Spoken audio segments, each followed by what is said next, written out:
बिस्मिल्लाहिर्रहमानिर्रहीम। अस्सलाम वालेकुम व्यूअर्स, आज के मार्केट रीकैप वीडियो के साथ इरफान अवान आपकी खिदमत में हाजिर। तो व्यूअर्स, आज के दिन हमने मार्केट में नेगेटिव सेशन देखा और इंडेक्स ने 193 पॉइंट्स की कमी के बाद 41,755 के लेवल पे क्लोजिंग दी है। आज के दिन वॉल्यूम्स में भी एक वाज़ह कमी आई और 144 मिलियन के वॉल्यूम्स हमने KCL शेयर्स में देखे जो कि काफ़ी लोअर साइड पे हैं। और अगर हम through out the day index की परफॉर्मेंस देखें तो काफ़ी जिटरी परफॉर्मेंस रही और particularly towards the end of the session हमने देखा कि मार्केट में एक सेलिंग प्रेशर आया जिसने मार्केट को 41,956 के लेवल से ट्रैक करके करंट लेवल यानी 41,755 के लेवल पे इंडेक्स को इसने क्लोजिंग दी है। तो इस सेलिंग प्रेशर की प्राइमरी दो रीजंस हैं व्यूअर्स। एक तो ये जो पॉलिटिकल अनस्टेबिलिटी है कंट्री में, ये जो कल बाय पोल्स के रिजल्ट्स आए तो उसमें इन्वेस्टर्स के माइंड में एक फ्रेश फियर दोबारा से वो आ गया है कि क्या ये गवर्नमेंट अपना टेन्योर पूरा करेगी। और उनमें बेसिकली इन्वेस्टर्स के माइंड में जो फियर वो ये है कि पाकिस्तान के जो बड़े मैक्रो इकोनॉमिक चैलेंजेस हैं उनको कौन हैंडल करेगा। ये जो ट्रांजिशनिंग पीरियड होगा और उसमें खुदा न खास्ता कोई बहुत बड़ी नेगेटिव डेवलपमेंट या इस तरह की कुछ मिस हैप ना हो जाए ड्यूरिंग द ट्रांजिशन पीरियड, जो कि गवर्नमेंट चेंज अगर होती है तो इस फियर की वजह से हमने देखा कि काफ़ी ज़्यादा इन्वेस्टर्स के माइंड में नॉइज़ है। इसी तरह अगर हम इंटरनेशनल साइड पे भी देखें तो ये जो पाकिस्तान की डेट की रीशेड्यूलिंग आ रही है, इनकी कुछ सर्टन रीपेमेंट्स हैं बाय जून 2023 जो कि तकरीबन 23 से 27 अरब डॉलर की रेंज में है। और उसमें इन काफ़ी कंसर्न्स शो हो रही हैं कि उन ओब्लिगेशंस को कैसे मीट किया जाएगा। एक कंसर्न इन्वेस्टर के माइंड में ये है कि ये जो हमारे बॉन्ड्स ड्यू हो रहे हैं, उनकी पेमेंट ड्यू हो रही है दिसंबर में, तो कहीं उनकी मेच्योरिटी डेट्स को ना एक्सटेंड कर दिया जाए, जो कि उनके लिए बहुत ही एक नेगेटिव सिग्नल होगा। उसके साथ साथ एक फियर ये भी है कि जी क्या हमें इतनी एक्सटर्नल फाइनेंसिंग मिलेगी जिसमें हम ये जो डेट्स हमारे ड्यू हो रहे हैं इनको रीपे कर सकें। फिर कुछ सर्टन फेयर्स हैं कि ये जो हम रीशेड्यूलिंग की तरफ जा रहे हैं तो क्या ये हम रीशेड्यूल कर पाएंगे नहीं कर पाएंगे।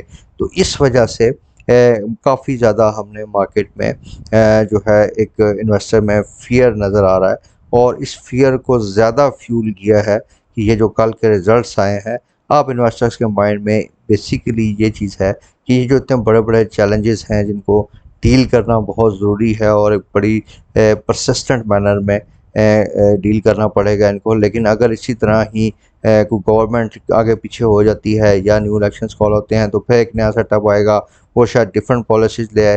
तो इस वजह से इंटरिम पीरियड में जो इसकी ट्रांजिशनल पीरियड है, इस पीरियड के आने की वजह से इन्वेस्टर्स में काफ़ी हम कंसर्न्स देख रहे हैं। तो उसका एक रिफ्लेक्शन हमने इंटरनेशनल बॉन्ड मार्केट्स में जो पाकिस्तान की बॉन्ड्स की यील्ड्स हैं उसमें देखा कि उनकी यील्ड्स दोबारा से बढ़नी शुरू हो गई हैं और उस यील्ड बढ़ने की वजह रिस्क फैक्टर का बढ़ना है।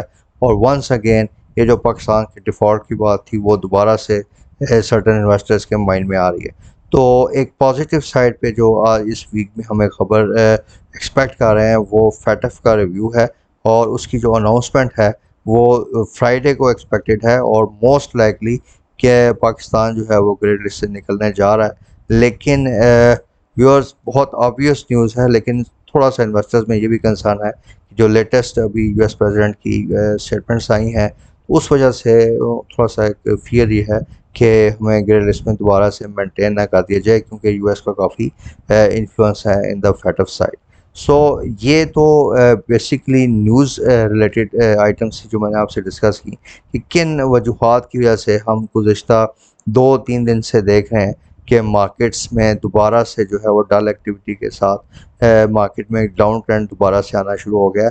बट वी फील कि इस पॉइंट पे अभी हमें इतना घबराने की ज़रूरत नहीं है क्योंकि इट अपीयर्स कि काफ़ी ज़्यादा ओवर रिएक्शन है सर्टन न्यूज़ पे।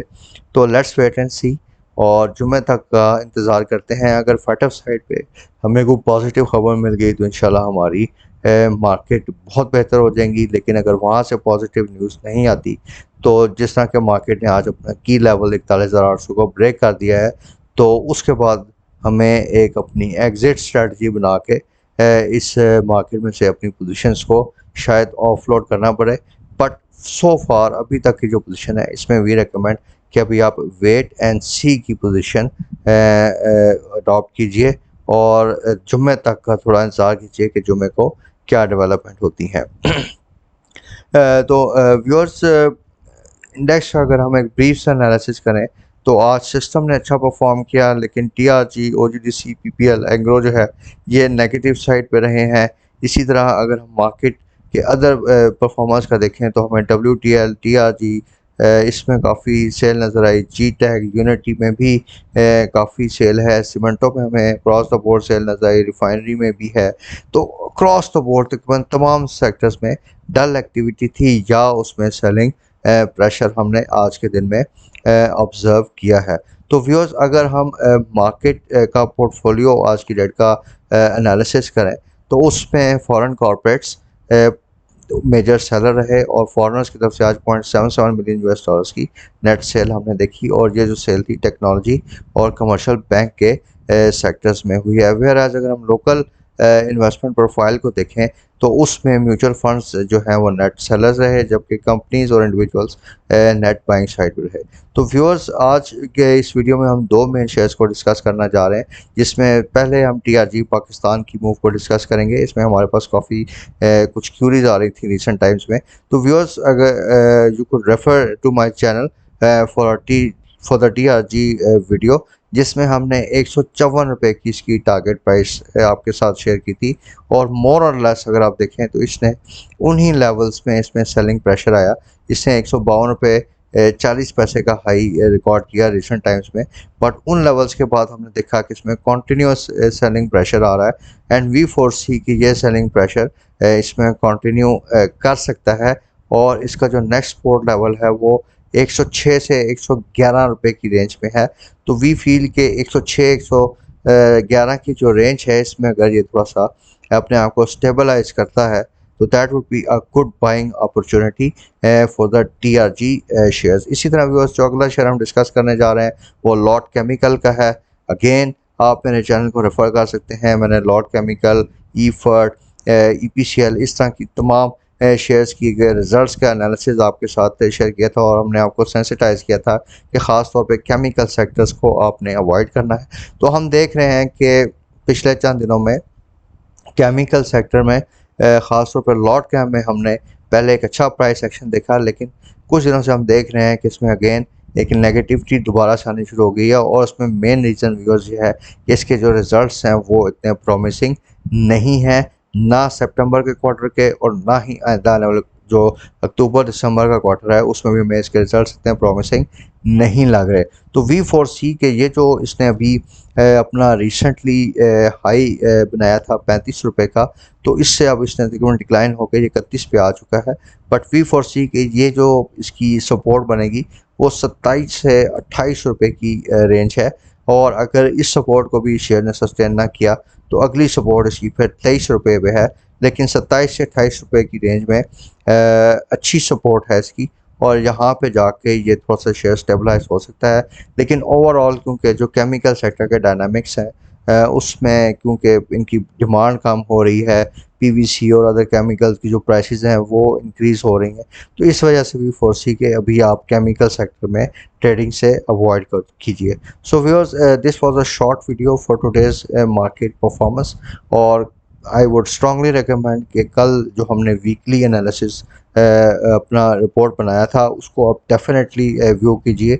उसमें हमने तमाम सेक्टर से रिलेटेड जो की अपडेट्स हैं वो शेयर की हुई हैं। इसी तरह इंडेक्स से रिलेटेड भी हमने अपडेट शेयर की हुई हैं, और उसमें हमने एक अपना जो होलिस्टिक व्यू है वो कल की वीडियो में बनाया था।